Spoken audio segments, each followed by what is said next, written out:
नमस्कार मैत्रिणींनो, मी पूजा.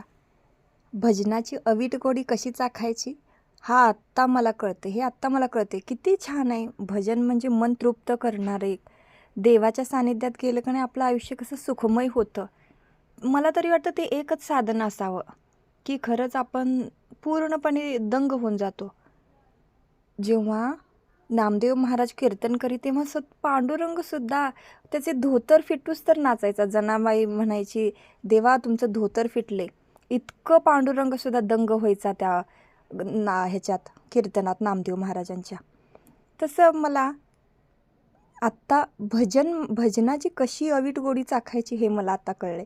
म्हणून माझा थोडा अनुभव तुमच्यापर्यंत शेअर करणार आहे. मैत्रिणींनो, माझं लग्न झालं त्यावेळी मला इथं माळकरी म्हणजे वारकरी पंथात दिलं. माझ्या आईवडिलांकडं माळकरी वगैरे नव्हतीत कोण. खरं माझं लग्न, माझे मिस्टर माळकरी वारकरी, परत माझी सासूबाई सगळी वारकरी संस्थात वारकरी त्यांचा पंथ आहे, त्या पंथात माझं लग्न झालं. तेव्हा मला त्यांनी दररोज कीर्तन लावायची. त्यांची दररोज हरिपाठ, त्यांचं भजन दररोज चालायचं. खरं मला ते ऑड वाटायचं, हे कसं दररोज कीर्तन, हे किती. आणि त्यांना कसं घरात त्यांना होत होतं की असं लहान आवाज करून ऐकायचं नाही, खूप मोठ्याने आवाज करून ऐकायचा.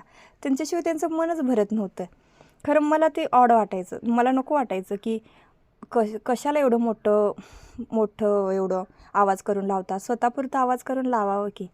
खरं मी काहीच बोलू शकत नव्हते त्यावेळी.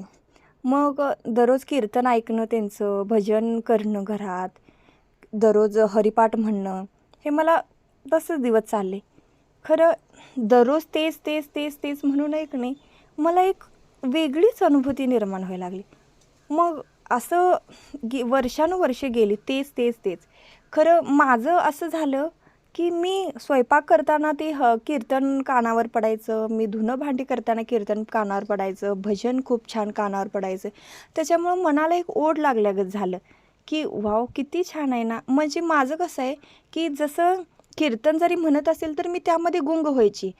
आता भजन एखादं म्हटलं तर त्याचा पूर्ण भजनाचा अर्थ मला समजायचा की किती. मग त्यावेळी कळायचं की किती हे गूढ अर्थ आहे, किती गूढ अर्थ आहे ह्या भजनाचा. असं करत करत करत मला खूप गोडी निर्माण झाली त्या भजनाची, त्या कीर्तनाची. आणि नंतर ना जेव्हा आईबाबांकडे गेले मी, त्यावेळी त्यांनासुद्धा मी हे म्हणून दाखवायची, भजन थोडं, कीर्तन थोडं. त्या कीर्तनातलं थोडे अभंग मला पाठ झालेत. मग ते म्हणून झाले तर त्यांनी म्हणायचे, तुझ्यात किती बदल झाला आहे गं. अगोदर तूच मला येऊन सांगायचीस की बघ की कीर्तन किती लावतात त्यांनी मोठ्याने, मला नको वाटते. आणि आता तूच कीर्तनाची एवढी गोडी तुला कशी निर्माण झाली गं. मग मलासुद्धा आश्चर्य वाटायला लागलं, खरंच माझ्यात इतका कसा बदल झाला. दररोज ते चांगलं ऐकून कानावर खरंच माझ्यात फरक पडला. मग आता या परिस्थितीला मी अशी येऊन पोचले की जरी भजन कुठं तर लागलं तर मी पूर्ण दंग होऊन जाते त्याच्यात. आजूबाजूला काय चाललं आहे याचा विचार न करता मी पूर्ण त्या भजनात तल्लीन होऊन जाते. किती छान छान तुकाराम महाराजांनी अभंग लिहून ठेवल्यात, ज्ञानेश्वर महाराजांनी किती छान ते ज्ञानेश्वरी लिहिल्या. अरे वा, किती. म्हणजे स्वतः मला वाटते ते पांडुरंगांचाच अवतार, विष्णूचाच अवतार. तुकाराम महाराज, नामदेव महाराज, परत ज्ञानेश्वर महाराज, किती छान त्यांनी मार्मिक आपल्या आयुष्याचा पूर्ण अर्थ लिहून ठेवला आहे त्यांनी. किती छोटे अभंग लिहिलं. आपल्याला थोडं कमी पडलं तर त्याच्यामध्ये ते कळते, आपल्याला काही जास्त झालं तर आपल्यामध्ये कळते, कसं राहावं, कसंही करावं. सगळ्या आपल्या आयुष्याचं पूर्ण सार जणू तुकाराम महाराजांनी आपल्या गाथेत लिहून ठेवले. मला तर खूप भारी वाटतं की किती छान ना. नामस्मरण करणं किंवा ह्या पंथात जाणं खूप किती महत्त्वाचं आहे. तर ही थोडीशीच माहिती मला आवडली म्हणून मी तुमच्यापर्यंत शेअर केली आहे. माझ्याकडं भरपूर असा साठा आहे, तर मी थोडाफार प्रयत्न करणार आहे तुमच्यापर्यंत पोहोचवण्याचा. तरी नक्कीच मला कमेंट करा आणि सांगा ही माहिती कशी वाटली. धन्यवाद. रामकृष्ण हरी.